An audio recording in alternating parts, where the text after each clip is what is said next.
Hello dear student, myself Rajat Jain, maths faculty at competition. देखो बच्चों, अगर आप जेई एडवांस की सीरियस तैयारी कर रहे हैं तो डेफिनेटली ये कॉन्सेप्ट आप मैथमेटिक्स में तो मिस नहीं करना चाहेंगे। रीज़न क्या है? क्योंकि जेई एडवांस ने कुछ पुरानी सालों में इस कॉन्सेप्ट को बहुत बार रिपीट किया है। कभी जब एग्ज़ाम सब्जेक्टिव फॉर्म में हुआ करता था तब वहाँ पे भी इस कॉन्सेप्ट को इन्होंने पूछा है ना। और बाद में फिर कॉम्प्रिहेंशन के फॉर्म में भी पूछा है ना। आपको 2017 के कॉम्प्रिहेंशन में आप देख सकते हो, ठीक है। और कभी कभी उन्होंने एमसीक्यू के फॉर्म में भी पूछा, और आगे भी पूरे पूरे चांसेस हैं, क्योंकि कॉन्सेप्ट अपने आप में सक्षम है कि आपकी एओडी की भी टेस्टिंग ले ले और आपके थोड़ा बहुत कॉन्केविटी वगैरह की भी टेस्टिंग ले ले, इवन डिफरेंशियल इक्वेशन की भी टेस्टिंग वगैरह वगैरह बहुत सारी मिली जुली सरकार सी है। तो डेफिनेटली इस पर कॉम्प्रिहेंशन या बड़ी चीज़ पूछने का पूरा पूरा हक बनता है। मतलब more than one type question भी पूछ सकता है, तो आना चाहिए हमें ये कॉन्सेप्ट, ठीक है। डिफरेंशियल इक्वेशन में बेसिकली हम एंड में पढ़ाते हैं, है ना। मतलब नाम तो इसका क्या ही दूँ, बट मैं इसको प्यार से e⁻⁻x का कमाल बुला लेता हूँ, ठीक है। तो चलिए स्टार्ट करते हैं। कॉन्सेप्ट है क्या ज़रा वो देखिए। कॉन्सेप्ट बहुत ही सिंपल सा तो नहीं बोलूँगा, क्योंकि जब पहली बार जब ये क्वेश्चन आया होगा, है ना, तो नो डाउट बच्चा थोड़ा सा फड़फड़ाया होगा। अगर थोड़ा बहुत चीज़ों को समझा होगा, चीज़ों को इधर उधर किया होगा तो कर भी लिया होगा क्लिक। बट क्योंकि एक बार जब जेई में कुछ आ जाता है तो फिर आप तो जानते हैं कोचिंग वाले उस चीज़ को लेक्चर में ही कहीं ना कहीं कवर करके पढ़ा देते हैं, ठीक है। तो जैसे कि कॉन्सेप्ट हमारा है, if a function is added with its derivative, है ना, इनइक्वालिटी की बात हो रही है, लीनियरली, है ना, linearly, then we should think of linear differential equation. जैसे लीनियर डिफरेंशियल इक्वेशन आपको आप जानते ही हो, है ना। जैसे कुछ इस तरीके का बनता है, अगर dy/dx प्लस यहाँ पे मान लो कुछ px आ गया, है ना, into y is equal to Q y, तो ये हमारी LD ही होती है, नो डाउट, ठीक है। अब इसका ना इनइक्वालिटी में इतना पार्ट अगर अपन देखें, जैसे कि किस पैटर्न में ये चीज़ें हमें दिखेंगी, है ना, तो पैटर्न कुछ इस तरीके का रहता है। जैसे कि सपोज fx लिखा हुआ है प्लस मान लो f'(x) लिखा हुआ है और यहाँ पे fx लिखा हुआ है। मैंने क्या बोला था? If a function is added with its derivative inequality linearly, then we should think of linear differential equation, ठीक है। जैसे कि यहाँ पे कुछ लैम्डा लगा हुआ, लैम्डा कुछ भी हो सकता है, एक्स का फंक्शन भी हो सकता है, कांस्टेंट भी हो सकता है। अगर इस पैटर्न का है ना, तो हमें लीनियर डिफरेंशियल इक्वेशन के बारे में सोचना चाहिए। अब जैसे मैंने स्टार्टिंग में नीचे लिखा था e⁻⁻x का कमाल, तो वो क्या है, वो देखो क्या है, वो मैं समझाता हूँ आपको, ठीक है। जैसे अगर हम यहाँ पे जब भी लीनियर डिफरेंशियल इक्वेशन की बात आएगी तो एक नाम और आता है इंटीग्रेटिंग फैक्टर, क्लियर है। वो हमारे पास होता है e⁻∫ of px into dx, कुछ इस तरीके से बनता है, ठीक है। हमें तो बस इतने से पोर्शन से मतलब है और वहीं से हमारा px पता चल जाएगा और px पता चलने के बाद हम इंटीग्रेटिंग फैक्टर निकाल पाएंगे। अब देखो इनको क्वेश्चन के माध्यम से समझते हैं। जैसे कि जो क्वेश्चन हमारा जेई मतलब IIT जेई जब पहले सब्जेक्टिव टाइप का हुआ करता था तो ये क्वेश्चन पूछा गया था, ठीक है। क्वेश्चन क्या है? Let px is a differential function such that p'(x) is greater than px for all x greater than 1 and p1 की वैल्यू 0 है, क्लियर है। Then prove that px is greater than 0 for all x belonging to greater than 1। तो देखो यार, क्या समझना है, कैसे करना है, इसको समझते हैं। जैसे सबसे पहले जो चीज़ आ रही है वो हमारे हाथ यही आ रही है, इसको पकड़ते हैं, ठीक है। एंड p'(x) अगर मैं उसको इधर लेके आऊँ तो माइनस का px इज ग्रेटर देन 0, बोलो ये बनेगा कि नहीं बनेगा? अब जैसे मैंने बोला था कि अगर कोई फंक्शन उसके डेरिवेटिव के साथ ऐड किया जा रहा है, ठीक है, तो उस तरह का ये पैटर्न बना कि नहीं बना। तो हमें किसके बारे में सोचना है? लीनियर डिफरेंशियल इक्वेशन के बारे में सोचना है। और लीनियर डिफरेंशियल इक्वेशन का सोचते ही हमें इंटीग्रेटिंग फैक्टर के बारे में सोचना होगा। अच्छा, अब अगर मैं यहाँ पे देखूँ तो इंटीग्रेटिंग फैक्टर, अगर ये मेरा dy/dx है और ये मेरा क्या बोलते हैं y है, तो अगर यहाँ देखोगे तो इंटीग्रेटिंग फैक्टर कितना, मतलब इंटीग्रेटिंग फैक्टर तो नहीं, इंटीग्रेटिंग फैक्टर के लिए जो यहाँ पे सहायता करेगा वो -1 करेगा। तो यहाँ पे जो काइंड ऑफ इंटीग्रेटिंग फैक्टर जिसको हम बोल सकते हैं वो e⁻∫ ऑफ -1 इंटू dx ये बनेगा, तो ये आ जाएगा e⁻⁻x। आगे इंटीग्रेटिंग निकालने के बाद हम क्या करते थे? मल्टीप्लाई करते थे, और उसके बाद हमने डायरेक्ट वो सॉल्यूशन भी याद रखा था कि किस तरीके से करना होता था, ठीक है। तो वही कहीं यहाँ पे करना है हमें, इस पे e⁻⁻x से इस इनइक्वालिटी में मल्टीप्लाई कर देना है, p'(x) माइनस का px, ठीक है, इज ग्रेटर देन 0। तो जब इसमें मल्टीप्लाई करोगे तो e⁻⁻x इंटू ये कितना आ जाएगा? p'(x) minus e⁻⁻x into px is greater than 0, बोलो कुछ इस तरीके से बनेगा। अब इंटीग्रेटिंग फैक्टर से मल्टीप्लाई करने के बाद फ़ायदा क्या होता था कि वो एक तरीके से परफेक्ट डेरिवेटिव टाइप का बन जाता था, है ना। तो ये जो है वो e की power minus X into P x का डैश बन गया। देख लो, जब मैं इसको ऐसे ही रखा तो ऐसे ही रखा, और इसको डिफ्रेंशिएट कर, मतलब प्रोडक्ट फॉर्म से डिफ्रेंशिएट करोगे ना प्रोडक्ट टूल से, तो इसका ऐसे ही रखा, इसको डिफ्रेंशिएट ये बना, प्लस इसका डिफ्रेंशिएशन माइनस का ई की पावर माइनस है, और ये तो ये इसी का वाइसा वर्सा है। तो ई की पावर माइनस, अच्छा ई की पावर माइनस एक्स की ब्यूटी क्या है कि भाई हम, क्योंकि ये हमेशा पॉजिटिव होता है तो इनइक्वालिटी में मल्टीप्लाई बड़े शौक से कर सकता हूँ, कोई भी इनइक्वालिटी के साइन में किसी तरह का चेंज नहीं आएगा। ठीक है, तो ये बेसिकली ग्रेटर देन जीरो हो गया। अगर मैं यहाँ पे इसको बोल देता हूँ कि ये कोई फंक्शन है, सपोज क्यू एक्स है, ठीक है, तो यहाँ से क्लियर कट हमें आइडिया लग रहा है कि क्यू डैश एक्स जो है वो ग्रेटर देन जीरो है। समझ में आ गया? क्यू डैश एक्स जो है वो ग्रेटर देन जीरो है for all x belonging to 1 से इन्फिनिटी, क्योंकि उसी के लिए ये इनइक्वालिटी वैलिड है। ठीक है, एंड क्यू डैश एक्स अगर ग्रेटर देन जीरो, तो यहाँ से क्लियर कट मतलब ये निकल के आता है कि क्यू एक्स जो है वो इंक्रीजिंग फंक्शन है। ठीक है, क्यू एक्स जो है वो एक इंक्रीजिंग फंक्शन है। अगर क्यू एक्स इंक्रीजिंग फंक्शन है तो देखो क्या होता है, इंक्रीजिंग फंक्शन का मतलब क्या है, एक्स की वैल्यू बढ़ाई तो इनपुट बढ़ाया तो आउटपुट भी बढ़ेगा। तो अगर एक्स ग्रेटर देन 1 है और मैंने दोनों तरफ क्यू ले लिया इसका, है ना, तो बोलो इनइक्वालिटी की सेहत पे कोई फर्क नहीं पड़ने वाला। ठीक है, क्योंकि इंक्रीजिंग फंक्शन है क्यू। उसके बाद में क्यू एक्स की जगह पे मैं क्या लिख दूंगा, ई की पावर माइनस का एक्स इंटू पी एक्स, और ये क्यू ऑफ 1 है तो मतलब ई की power minus 1 into P of 1। तो यहाँ से पी ऑफ 1 की वैल्यू कितनी दे रखी है, 0 दे रखी है, तो ये तो 0 हो गया। तो यहाँ से मेरे पास आ गया ई की power minus X into P x is greater than 0। तो बेटा ई की पावर माइनस एक्स तो हमेशा पॉजिटिव होता है। अब इन दोनों का प्रोडक्ट अगर पॉजिटिव होना है तो ये पॉजिटिव, तो इसको भी पॉजिटिव होना पड़ेगा। This implies p x is greater than 0 for all x belonging to 1 से इन्फिनिटी। ठीक है, हैंस प्रूफ। तो ये क्वेश्चन आया था और इसके माध्यम से बहुत आराम से हम इस कॉन्सेप्ट को सीख सकते हैं, और ये बहुत ही छोटा वर्जन है। ठीक है, बाद में फिर जो कॉम्प्रिहेंशन के फॉर्म में पूछे तो और इसके अच्छे वर्जन इन्होंने पूछे। चलो आओ, एक मैं वो कॉम्प्रिहेंशन तो नहीं दे रहा जो जे एडवांस 2017 में आया था, वो तो आप कर लेना, बट उसी सिमिलर, है ना, जो कि आपको चीज़ें सिखा सके, है ना, वही मैंने अपना कॉम्प्रिहेंशन यहाँ से ले रखा है। तो इसको डिस्कस करते हैं। बोला गया let p x be a twice differential function everywhere such that f of 0 की वैल्यू 0 दे रखी है, एफ ऑफ 1 की वैल्यू 9 दे रखी है। अगर आपको ये कॉन्सेप्ट समझ में आ गया है तो मैं तो बोलूँगा कि इस क्वेश्चन को आप खुद ही ट्राई करें। चलो मैं आगे चलता हूँ। एफ ऑफ 0 की वैल्यू 0, एफ ऑफ 1 की वैल्यू 9, और ये इस तरीके की इनइक्वालिटी दे रखी है फॉर एक्स बिलोंगिंग टू 0 से 1 में। Which of the following statement is are true about f x, है ना। तो इस तरीके से दो क्वेश्चन उन्होंने पूछ रखे हैं, तो हम सीधे यहीं पे बातचीत करने आएंगे। तो इस इनइक्वालिटी में अगर हम देखें तो देखो क्या लिखा हुआ है, f x plus f double dash x minus का, उसको इधर लेके आ गए, माइनस का 2f dash x is greater than 0 for all x belonging to 0 से 1। ठीक है, कुछ इस तरीके से बना।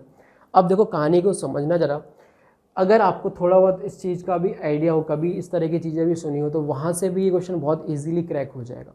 मतलब कभी आपने अगर देखा हो कि समथिंग लाइक बाइनोमियल थ्योरम, है ना, जैसे कि अगर मैं बोलता हूँ f इंटू जी, ठीक है, इसका डबल डैश किया, ठीक है, तो डबल डैश करने पे होगा क्या, सिंपल है, इसका डैश, मतलब अगर इसको ऐसे भी तुम कर सकते हो, f इंटू जी का डैश करोगे, फिर इसको किया, फिर दोबारा डैश किया, है ना, वो सब करने के बाद में कुछ इस तरीके का फॉर्मेट ये बन के आता है 2c0 f डबल डैश, ठीक है, into G plus 2c1 f dash into G dash plus 2c2 f single रह गया एंड जी पे सारा का सारा डैश ट्रांसफर हो गया। याद आ रहा है, मतलब बाइनोमियल थ्योरम नहीं, उसके जैसा कुछ बन रहा है।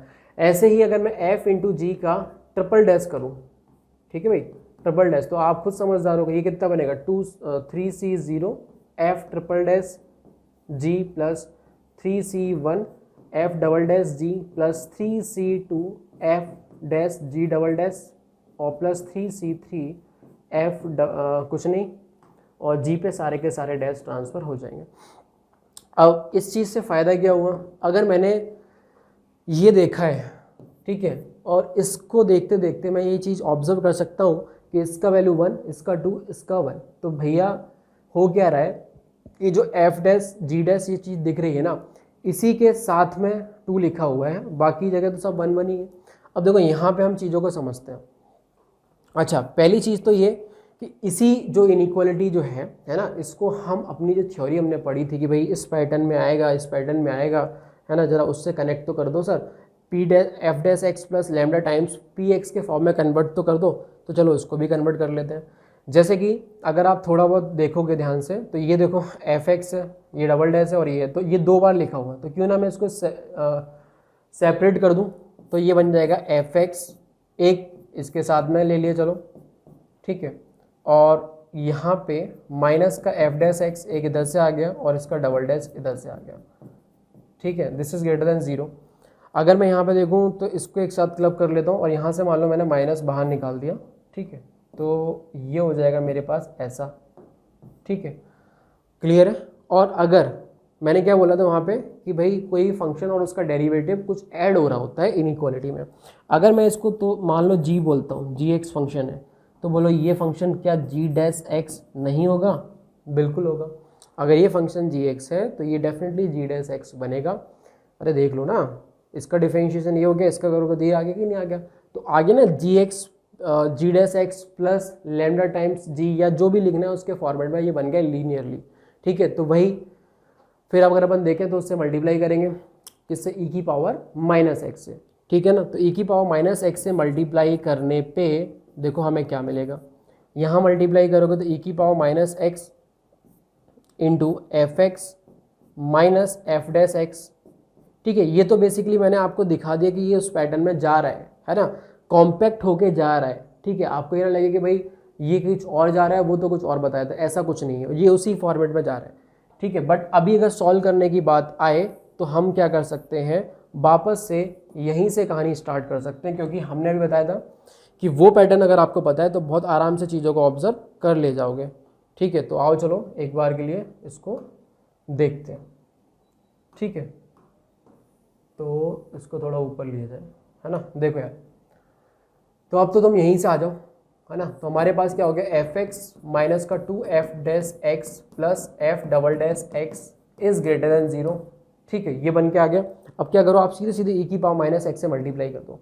माइनस एक्स से मल्टीप्लाई हमने इसमें किया, ठीक है। तो हमारे पास देखो कितना बनेगा, ई की power minus X into F X minus का 2 इंटू ई की power minus X into F dash X plus e की पावर माइनस का X into F double dash x is greater than 0 for all x belonging to 0 से 1। अब यहाँ पे अगर अपन notice करें तो जो चीज़ यहाँ पे बन के आई थी वो चीज़ यहाँ पे बन के ऑलरेडी आ चुकी है। ये जो 2 आ रहा था ना, इसको ऐसे देखो और इसको ऐसे देखो, ठीक है। अब आपको चीज़ें दिखेंगी। सपोज करो कि जो एफ एक्स था वो तो एफ एक्स है ही, और जो जी एक्स था वो मान लो ई की पावर माइनस एक्स, तो इसका डबल डैश इंटू ई की पावर माइनस एक्स, ठीक है। उसके बाद 2 इंटू इसका 1 डैश और ई की पावर माइनस एक्स का 1 डैश, तो ये बोलो ये आ गया, है ना। उसके बाद प्लस ई की पावर माइनस एक्स का एक और, मतलब इसका एक बार और डैश करोगे, है ना, तो ये प्लस का हो जाएगा। एंड ये तो जो है वो ऐसे का ऐसे रहने वाला था, तो बिलो इसका रिवर्स प्रोसेस में ये नहीं होगा। तो मैं यहाँ से सीधे सीधे बोल सकता हूँ मेरा एक फंक्शन है ई की पावर माइनस एक्स और दूसरा है एफ एक्स, तो इसका ये double dash is greater than 0 लिखा हुआ है for all x belonging to 0 से 1। अगर इतनी चीज़ समझ में आ गई तो बोलो अपना काम हो गया है, ठीक है। यहाँ से अगर अपन नोटिस करें, मान लो मैं इसको बोलता हूँ सपोज ये एच एक्स फंक्शन है, ठीक है। अगर ये एच एक्स है तो h x is greater than, sorry h double dash x is greater than 0 for all x belonging to 0 से 1। बोलो ये आया कि नहीं आया? ठीक है, 0 से 1 में सभी x के लिए ये ग्रेटर देन 0 होगा।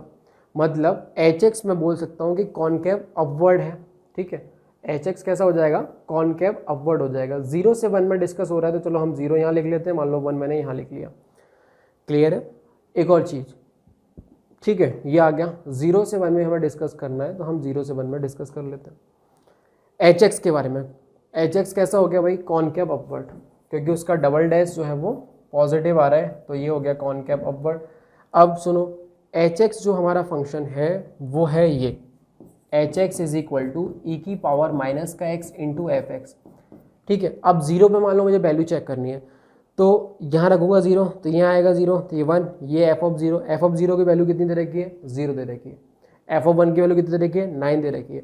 ठीक है, तो 0 पे वैल्यू 0 आ गई, तो फंक्शन का ग्राफ, ये किसका ग्राफ बना रहा हूँ, hx का।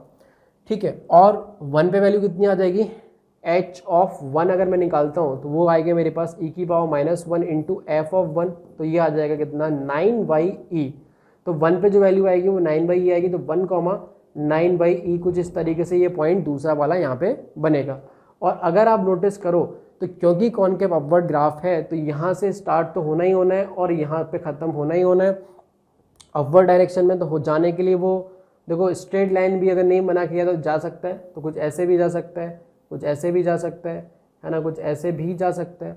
लेकिन इन सब के मद्देनजर रखते हुए हम एक बात तो मेक श्योर कर ही सकते हैं कि जो hx होगा ना, जो hx होगा उसका ग्राफ इस स्ट्रेट लाइन, और इस स्ट्रेट लाइन की इक्वेशन कितनी बनेगी, ऑरिजिन से पास करें y is equal to mx, तो y is equal to 9/e into x. इस स्ट्रेट लाइन की इक्वेशन होगी y is equal to 9/e into x. तो जो भी ग्राफ होगा या जो भी hx होगा वो हमेशा 9/e इंटू एक्स के नीचे ही होगा, क्योंकि कॉनकेव अपवर्ड बनना है। तो ऐसे जाए या ऐसे जाए या ऐसे ऐसे ऐसे ऐसे जाए, है ना, उन सब बातों से कोई फर्क नहीं पड़ता, बट होगा जो वो सारा का सारा 9/e एक्स के नीचे ही होगा। तो यहाँ से हम एक निष्कर्ष बहुत आराम से ये निकाल सकते हैं कि जो hx है दिस इज लेस देन और इक्वल टू भी हो ही सकता है अगर वो स्ट्रेट लाइन बन जाए तो 9/e एक्स। ठीक है, और hx हमारा कितना दे रखा है, e⁻−x into fx, this is less than equal to 9/e x. तो यहाँ से देखो fx कितना आ जाएगा, सिंपल है। ठीक है, e⁻x से मल्टीप्लाई कर दूँ पूरी इनइक्वालिटी में, बोलो कर सकता हूँ, पॉजिटिव नंबर है तो यहाँ पे कितना आ जाएगा 9/e x e⁻x, और थोड़ा लिखा जो कि करोगे तो fx is less than equal to 9x e⁻x−1, इसको ऊपर लेके for all x belonging to 0 से 1। तो इन्होंने यही पूछा था fx किससे छोटा होगा। ठीक है, तो अगर हम देखें fx किससे छोटा होगा तो 9x e⁻, ये आया था ना, बिल्कुल, तो बी आंसर अपना करेक्ट हो जाएगा। तो काफ़ी अच्छा क्वेश्चन है, इस तरीके से करना है। अब सेकंड पार्ट में सेकंड पार्ट में बोला गया है hx is equal to fx upon e⁻x, then which of the following statement is true. ठीक है, तो बेटा hx अगर ये दे रखा है तो हमें पूछा है कि कौन सा स्टेटमेंट ट्रू होगा। तो सिंपल है, अब जब हमने hx निकाल ही लिया है, ठीक है, अभी थोड़ी देर पहले हमने क्या बताया था कि hx जो है वो लेस देन इक्वल टू होगा 9/e इंटू एक्स से, है ना, ये तो बताया था। देखो hx जो होगा वो 9/e इंटू एक्स से छोटा होगा। तो इन्होंने पूछा है कि hx अगर ये है तो हमने बेसिकली hx वही माना है जो ऑलरेडी इन्होंने बोल रखा है ना। hx हमने यही तो माना था, याद आ रहा है कि नहीं आ रहा है, hx हमने यही तो माना था e⁻x इंटू fx। ठीक है, तो fx अपॉन e⁻x वही hx है, तो उसी के बारे में बात हो रही है। तो आगे इन्होंने ऑप्शन दे रखे h ऑफ 4/9 का क्या होगा, तो मैंने इसी इनइक्वालिटी वैल्यू रख दी, तो 9/e तो है ही इंटू 4/9 आ गया, तो ये इससे कट गया, this is less than equal to 4/e। 4/e से छोटा और बराबर हो जाएगा, मतलब ए आंसर अपना आराम से करेक्ट हो जाएगा। तो ये बहुत ही इंपॉर्टेंट कॉन्सेप्ट है जो कि अपन ने 2 क्वेश्चन के थ्रू सीखा। अच्छा, आप सभी को कसम है कि जो JEE एडवांस 2017 में जो आया है कॉम्प्रिहेंशन वो आप लोग ट्राई करें, और ट्राई करने के बाद में लिख सकते हैं कमेंट सेक्शन में डन। ठीक है, तब तक के लिए बाय बाय, टेक केयर।